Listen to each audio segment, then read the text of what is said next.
Cuties. Let's talk about it. Not you. I mean, you're cute, but the movie. The movie Cuties. We're talking about the movie.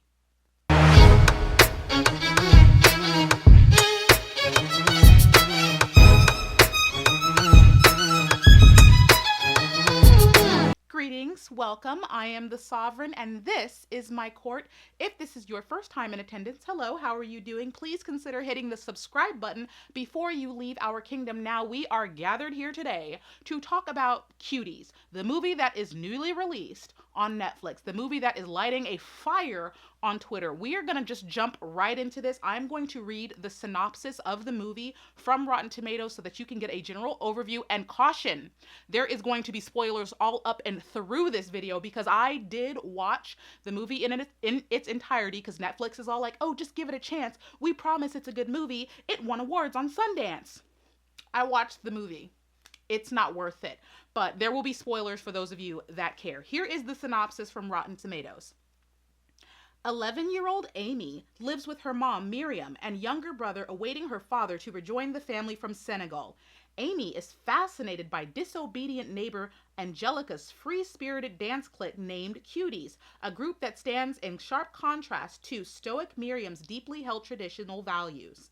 Undeterred by the girl's initial brutal dismissal and eager to escape her family's simmering dysfunction, Amy, through an ignited awareness of her burgeoning femininity, propels the group to enthusiastically embrace an increasingly sensual dance routine, sparking the girls' hope to twerk their way to stardom at a local dance contest. Now, the backlash for Netflix's release of Cuties started before Cuties actually even aired. Cuties didn't air until September 9th, but Netflix started getting backlash weeks in advance when they released the biography on the homepage of Netflix, letting everyone know that the Cuties movie was coming. This is the original biography that Netflix had underneath the photo caption for the movie Cuties. It reads, Amy, 11, becomes fascinated with a twerking dance crew. Hoping to join them, she starts to explore her femininity, defying her family's traditions. Did you catch that? Let me just, one more time here. Amy, 11, becomes fascinated with a twerking dance crew. Hoping to join them, she starts to explore her femininity, defying her family's traditions. Amy, 11. 11. Now, Netflix suffered backlash just from that before we even saw the movie because, excuse me, how is an 11-year-old exploring anything? Femininity where? Femininity where? She needs to go explore some math homework. Netflix then changed the bio of the movie to this. 11-year-old Amy starts to rebel against her conservative family's traditions when she becomes fascinated with a free-spirited dance crew. I bet you did change that bio, but you didn't change the movie. Netflix came out and told everybody, please just wait for the movie to come out. We promise it's not what it looks like. They told us that the photo cover that they had for Cuties, which is this, they were like, this was just a lapse in judgment. This was a mistake, but we promise that the movie has a good message. We promise that it's not what it seems. Netflix told us all to just sit and wait and watch the movie. It'll be great, right? So I just finished watching the movie about 10 minutes ago, and it's garbage. Garbage. It's garbage because this is a French movie. So let me put some fanciness on it. It's garbage. And here come the spoilers. I'm going to tell you the truth about this movie. So those of you who don't want to watch the movie don't have to. I will tell you what happens because, like I said, the movie is garbage. You don't need to see it. So it says 11-year-old Amy lives with her mom, Miriam, younger brother. That is all true. Awaiting for the father to rejoin the family from Senegal. The father, do we even get to see the father? I don't even think we get to see the father. They're not very clear in things with this movie, okay? But the father is away from the family. In this movie, from what has been stated through social media and certain things coming out of Netflix, that the family is supposed to be Muslim, but it doesn't say in the bio that that's specifically what it's supposed to be. But in the movie, the mom finds out that the husband is taking on a second wife, which in their culture is warranted, but it hurts the mom and it hurts the daughter. And it seems like the movie's trying to use that as an excuse for Amy's rebellion. But that really just doesn't make sense. And I know a lot of you are sitting here waiting for me to roast the fact that they sexualized the girls. They sexualized underage girls. I'm going to get to that. But I want to get deeper into this because even if you remove the sexualization of minors from the picture, yes, I know. But even if you take that out, the movie's still trash. It's still garbage. So let me explain that to you. They seem to use this excuse of Amy's family dysfunction and her dissatisfaction with her father and the state of her family affairs as this reason for her to go through this whole transformation, for her to start this entire rebellion. But in the movie, it's not, the family dynamic is not fleshed out at all. Like, as a story, this movie is trash. They do not thoroughly explain Amy's relationship with her mother, her family. They do not thoroughly explain her culture, who this old woman, is she a grandmother? There's an old woman in this movie who's very traditionalist and is trying to like give advice to the mom and give advice to Amy, and she seems like this sort of like older mentor. Who is she? We don't know. Never explained. She's just this old woman in the house barking orders or some crap. But they don't explain the family dynamic. What was Amy's relationship with her father before this happened? Were they really close? Were they close enough for this to have a serious impact on her? He seems like he's kind of distant already. What was her relationship with her mother, her brother? What was life like? The first time we see them, they're moving into a new house. Where have they come from? Have they just immigrated, or have they been there for a while? They explain nothing. Along with the family dynamic of Amy, the other girls that are a part of this dance crew, I can't really remember their names. Honestly, Netflix really, whoever wrote this just didn't do the best job. One of the girls' names is Angelica, and then there's like a Kumba and a Jess, because I just looked it up on my phone, but I don't know who is who, so whatever. But even the dynamic for those girls, there is no character development for these girls. None. Zilch. Zip. So we were talking about family dynamic, right? You would think that being that these girls are underage, we would see something of their home lives and their families. We kind of get a glimpse of Angelica with her brother, but throughout this entire movie of girls wearing crop tops, I kid you not, the girls were wearing crop tops the entire movie. Like mini skirts to school, by the way. We'll get to that. The entire movie, we don't see their parents. There's at least 5 main girl characters here. We do not get to see what their family dynamic is like. Why are these girls behaving the way they are? Why is there no adult supervision? There is no adult voice here. Like, why are no adults intervening in the situation? And yeah, we can talk about the whole school thing. All these girls are consistently going to school throughout this movie, but they're still showing up in mini skirts and crop tops. Ladies in the comment section, please let me know what your dress code was like when you were in middle school, because these girls were in middle school. It is said in the movie that they're in middle school. They pretend to be high schoolers. We'll get to that too. But let me know what your dress code was like in middle school, because my dress code was that shorts and skirts had to be longer than the tips of my finger, which is typically like at your knees or below. You can't even show your shoulders. Like, crop tops wear. Principal's office immediately for that. There were no rules. And then there was no parents. And even when the girls went to school, the teachers said nothing. The teachers said nothing about their outfits. In what world are you trying to make a fully fleshed out, realistic story in which little girls dress like fully fledged adults, and not one adult in the story even bats an eye at it? You're kidding me. You get out of here with that. Get out. Dwayne, what is your dress code in school? Do you know the dress code? You don't know the dress, because you're a boy, because he's a boy. The little prince is in here because he's my little prince.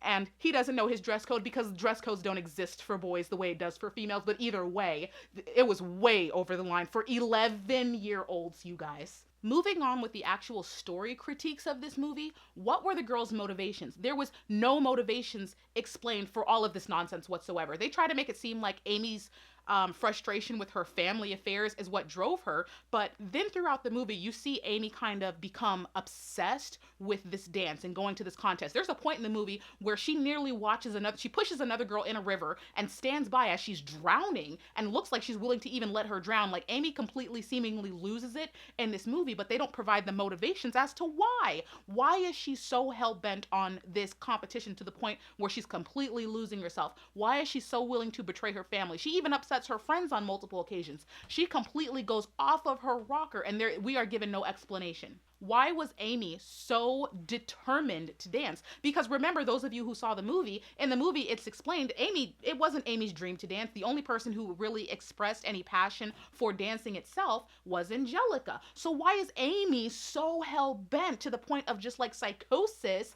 that she wants to be a dancer? And then, is she even upset? Because throughout, you can see that she's upset her mother, she's upsetting her family, and she seemingly doesn't care that she's upset her mother. So once again, it makes me think, were they not close to begin with? Like, if you are going to build this, I mean, it was a good premise for the movie, but the execution was terrible. If you're going to give this girl and let her have like this moment of just a breakdown and discovering herself at 11, you need to have a justification as to her motivation to go through these struggles. And if you're not going to have a fully fleshed out family dynamic, there's nothing there. It made no sense. Now let's get to the part you are all waiting for, the sexualization of underage girls, because that was supposed to be the point of the movie, right? I don't know how, I don't know where or why or who or what, but that was supposed to be, so they say, the point of the movie is to explain the ramifications of the sexualization of minors. There were none. We'll get to that, the lack of consequences in this movie. But oh my gosh, the sexualization of minors. If you guys saw that little clip of Amy and the little group dance and you thought that was outrageous, you don't want to see this movie. And trust me, I told my mom about this. I told my grandmother about this. Like, they were throwing up, freaking out. I have the text messages of them losing their minds. It's disgusting. So there are several. It's hard to even get all of this. I'm going to try to get through this. So this isn't necessarily in order, but I'm just going to go through memory because I don't ever want to see these images again. I'm not going to go look at the movie again. It's an atrocity. It's terrible. There is a point in the movie where Amy's mother finds out what she's been doing and that she's been sexually dancing with her friends, and she seemingly orders some sort of like priest person to come and do some sort of exorcism on her daughter, and him and her mother and the old lady, whom we don't know who she is, she's just there, but they're watching Amy gyrate. You guys, I am not joking. Amy is in the middle of the floor gyrating as if she's possessed by some spirit. She's totally wet and half naked, like in her underwear, gyrating, and starts booty twerking on the floor wet. I am not joking. There is a part of the movie, sexual harassment, where the girls get together and convince Amy to sneak into the bathroom and take a video of the boy that they all have a crush on peeing in the stall. Yes, that's there. By the way, can we get into the fact that when Amy first meets these girls, these clique of girls who are completely rude and terrible, they assault her. She makes best friends out of the girls that assault her. They throw rocks at her, leave a big scar on her head, and even when she joins the friend group, it's a very toxic environment. They're trashing her even while she's there. You're so ugly. You're such an immigrant. Like, just shoot the video right. I can't believe she's even here. Why do we even hang out with you? They are trashing her the entire time. Toxic, even though she's hell-bent on becoming their friends, even though they're made to seem, oh, they're gonna be buddy-buddy. Like, it was awful, and bullying. And then there's a scene where the girls somehow sneak into a laser tag arena, and they're playing around in the laser tag arena when they eventually get caught by the staff. It's like one guy, and he's saying, I'm going to call the police. You guys shouldn't have snuck in here. And the first thing the girls do is start arguing with him and berating him and stuff, and start, I don't know, flailing about and acting erratic. And the guy grabs Angelica's arm, and she's trying to get away. And she said, stop it. You're trying to harass me. I'm going to tell everyone you're such a pervert. You're molesting me. Like, she's accusing him of sexual assault, which, really? Netflix? You let this... We're just going to bypass the fact that there's several times in this movie where men are unjustly accused of sexual assault. I'll get to, in fact, I think it's about 3 or 4 times. I'll get to the other one, but she's basically accusing this poor man of sexual assault. He's trying to do his job. These underage minors have snuck in without no parents. It looks like they're lost. They're dressed a little bit provocatively for their age, and Amy decides the way to get out of this without getting in trouble, because while the girls are in the laser tag arena, they find out that they made the final cut to get to the competition. They're all excited, and they seem to think this is some justification to tell this poor man, hey, you have to let us go because we are now finalists in the competition and we have to be there. The entitlement. Like, these, did Netflix even try to make these characters likable? Any of them likable? Because they're not. They're 11 and I don't like them. But Amy seems to think the best way to get out of this situation is to striptease this staff member. Yes, Amy looks at the man because he doesn't believe they're dancers, right? And Amy's like, oh, we are dancers. All the girls are like, no, we're dancers. We are dancers. And Amy's like, I can prove it to you. She then jumps in front of this male staff member and starts like doing a dance, twerking her non-existent butt. They're 11, okay? What was y'all twerking? What were you twerking? I know grown women that have nothing to twerk. You really think y'all was about to have an 11-year-old on a Netflix movie and justify her twerking? I think not. But Amy starts twerking in front of this grown man. And she's wearing a crop top. She's wearing tight clothing. She's got a little bit of cleavage, this 11-year-old. And she's like shaking herself and she's showing her belly. And the camera pans up her body, shows her bare stomach, shows her twerking butt, and shows close-ups of the man's face being enticed by that. Because apparently that worked, right? But the buddy of the staff member who was staring at the girls after they let them go looks at him and says, really? Says, really? Because he clearly saw the face of his staff member buddy looking up and down at those 11-year-olds. Like, Netflix, you knew what you were doing. You knew what you were doing right there. You knew what you were doing. Let's get to the other instance of false sexual assault accusations because, oh my gosh, this is a running theme in the movie Cuties. Netflix, what were you thinking? No, what were you? Well, I'm going to roast you soon, very soon. Within this movie, Amy steals a lot of things. She gets no consequences for it. We'll get to the lack of consequences, like I said. She steals a lot of things, and one of the things she steals is a phone from like the family friend or whatever, whoever this person is, because the movie doesn't do a very good job of explaining anything. So I don't know who half these people are, but she steals a phone and has it for quite some time before she gets caught. But when she gets caught, the man sees that she had the phone, and he's like, hey, that's my phone. You told me you didn't have it. So he decides to take it from her. She's been using it for social media and to post herself and stuff. And when he takes the phone from her, she starts freaking out and she's like, give it back. And he refuses to give it back. So Amy results to another sexual striptease. Oh yes, this 11-year-old girl does. And this is a real striptease, you guys. She stands and backs up, looks him dead in his face and starts unzipping clothes and taking off her jacket. And then she starts unzipping her pants, this 11-year-old. And the man, at first you're like, oh my God, this is gonna happen, like he's into it. And then he like pushes her and he's like, what's wrong with you? Thank God Netflix draws the line somewhere, right? But he pushes her and she realizes, oh my God, this isn't gonna work. So then she starts fighting him. And eventually she bites him and runs into the bathroom. Oh, it gets better or worse. It gets worse. She goes into the bathroom, sits on the floor, and the man is banging on the door and he's saying, Amy, I am not leaving without that phone. You're going to give it back to me. And clearly he's not going anywhere. So Amy, for whatever reason, it is not explained in this movie. Netflix, this is like a series of freaking skits put together and you justified it as a movie. And it's seemingly just your justification to use naked young girls. Like, that's what it seems like. But Amy sits on the bathroom floor and pulls down her pants, pulls down her underwear. You could see it. You could see it, her pulling it down and the underwear and everything, sitting on the bathroom floor. Just watch her take a picture of her naked lower body and post it and then throw the phone out the door to the man and he never comes back in the movie. Like, that's just it.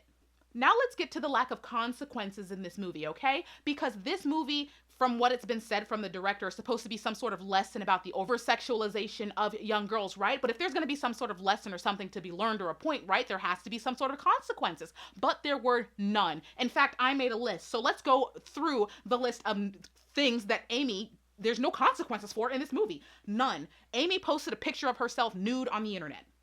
Her mother never finds out. Her family never finds out. The teacher in the class who hears the students talking about the naked nude photo, the picture of Amy's lower body that she posted on the internet. I think the teacher says, what? As if she heard it, but there are no consequences for Amy. Nothing happens. The parents aren't told, nothing. What school does that, by the way? What school doesn't tell the parents? Let's continue.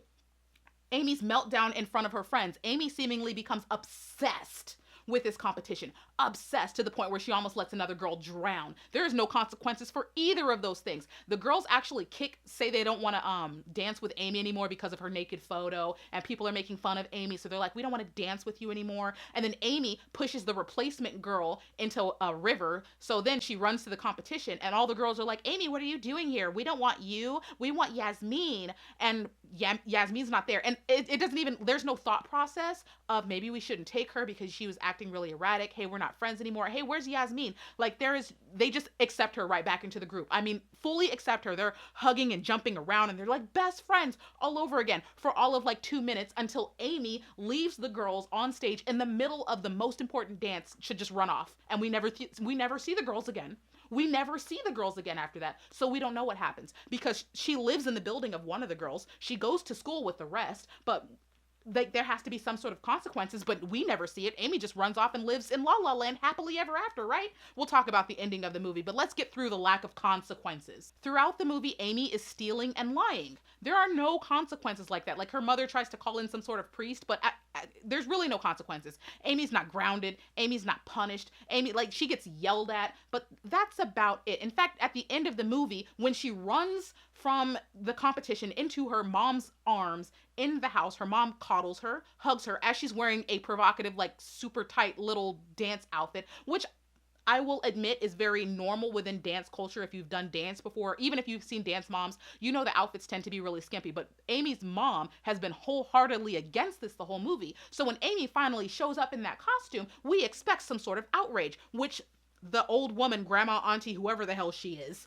she says some stuff about it, but mom defends her, defends Amy, hugs her, coddles her, and then says, Amy, you don't have to go to your dad's wedding because this is supposed to be the thing that set off Amy to begin with, right? The fact that her father is marrying a second wife, which is allowed in their culture, but Amy's upset. She's like, you don't have to go to the wedding, and the mom goes to the wedding, and Amy goes, literally, I'm going to get to the end of the movie because you will not believe.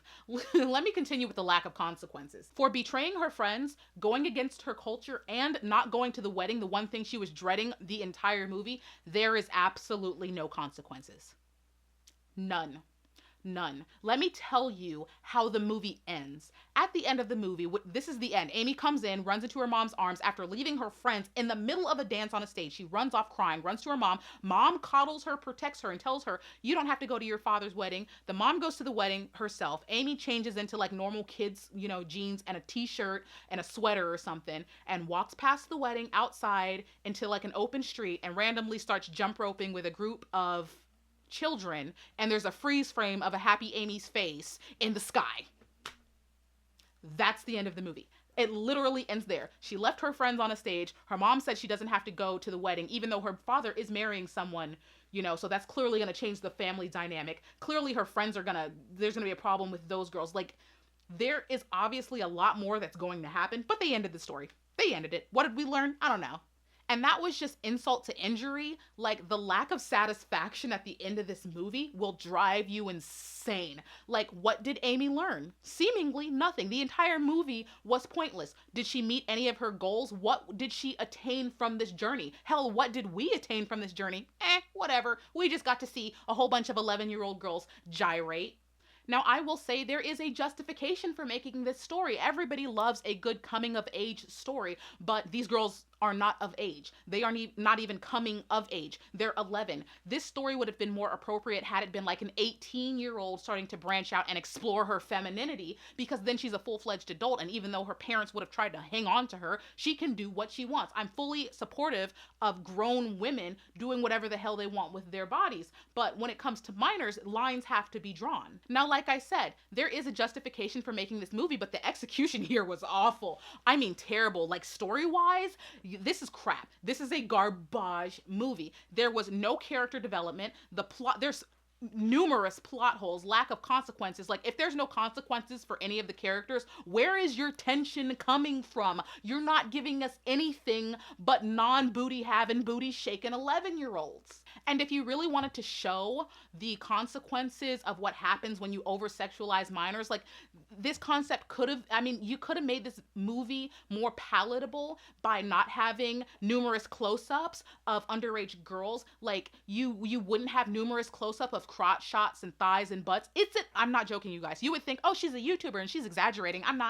I am not. You can go look at the movie yourself, but you'll throw up. You will gag. It's all there. But this movie could have been done. Let me tell you how this movie could have been more tasteful, seeing as you need someone with some imagination and some skill to let you know. If you truly wanted to pull out this deplorable movie, what you could have done was show the contrast between the girls' actual age and youth and how they were dressing as adults. You could have made this entire movie seem more awkward if you showed them in a more adolescent capacity, but trying and attempting to portray themselves older, because then as an audience, we can see that you're trying to show us this is out of place, this is bad. But the way that this movie is shot, it's shot as like this is a video vixen sort of movie thing. Like, when you see the girls dancing, it's shot as if this is a Snoop Dogg movie video. They're showing close-ups of everything, girls' faces, fingers in the mouth, like the whole thing. If you really wanted to make us see that this is wrong, you would have triggered the disgust in the audience by giving us a full view shot of 11-year-old girls dancing provocatively. Instead of giving us those sexualized close-ups, it's better to show us a group of little girls and just let the camera be stagnant and so let us feel the awkwardness that the audience feels, because I'll get to that. The audience that was watching the girls finally started to show some sort of reaction, negative reaction to 11-year-old girls dancing, but the way that it's shot, it's like Netflix was trying to convince us that no, this is sexy. That's the problem with this entire video, this entire movie. You shot this movie as if you're trying to convince us that this is okay and this is exciting and this is sexy. That's what I had a problem with. Whoever produced this, fire them, fire them, fire them. If I can sit here and trash your movie, poke holes all up and through your me, granted, I'm pretty good at what I do, but still, you need to be fired. I could have done this better. All you had to do was show how awkward it feels as an audience to watch 11-year-old girls do this, and then you would have had more justification, and you could have made it more tasteful, because then you could have took out all of those close shots of freaking booties and thighs and crotch shots and fingers in the mouth. Like, you could have made this so much more tasteful, and the movie itself would have been better. That is what was missing from this movie. You did not show the contrast between the age of these girls and the maturity they were portraying. Throughout this entire movie, whoever produced this, directed this, tried to make it seem like their behavior was normal. That's what's wrong. You literally tried to normalize this behavior, and that's why everybody's screaming the P word that I can't say on YouTube throughout the Twitter sphere and throughout the internet, because it seems like you're justifying this behavior. Throughout the movie, there is no adult intervention. There's none. My mom would have whooped my butt, dragged me to my grandma's house, let her whip my butt. Grandpa would have tagged in and he would have whipped my butt. My uncle would have drove down for the occasion to whip my butt if I had been out there behaving like this. And let's just add more on this. Because it makes it seem like Netflix or whoever directed this is telling us that the parents are wrong in the situation. It seems like you guys, oh, the parents are so controlling. Oh, she just wants to be free. No, the parents are right. Somebody needs to say it. The parents are right.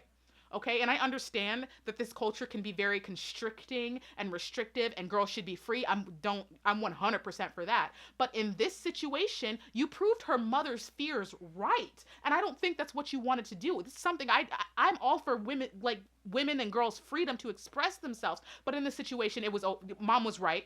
Mom was right, and I feel really bad because this is seemingly how other people see Western culture, because it seems like they were almost trying to demonize, Muslims or restrictive cultures or whatever, which I have my own problems with that, seeing as I'm an advocate for women's freedom and, women's ability to be who they are. But in this movie, you are giving credit to the fears of every overprotective parent on the planet. Like, you scared me, and I'm all about freedom of expression, but good Lord, my inner mother wanted to snatch every one of those little girls out of the screen and put some pants on your legs, put some clothes on. They're naked this entire movie. It really seems like Netflix was trying to tell us that these little children are in fact maturing into adults. There's actually a scene in the movie where mama comes in and Amy got her period in front of, it was on screen. She had the big red stain on her jeans, and mom's like, oh, you're a woman now, and then walks away. Girls, ladies, please tell me if your first experience with that resulted in your mother just looking at you and be like, you're a woman now, and leaving. Didn't talk to you, didn't comfort you, it's a very scary experience. I remember when I went through it, I literally thought something was wrong with me. Because my mom hadn't had that talk. I was 11, okay? And I hadn't been explained about that stuff. So it's a bit terrifying. Her mom looked her dead in the face and was like, so you're a woman now, and walked away. And then Amy opens her legs and looks down at herself because she's clearly totally confused.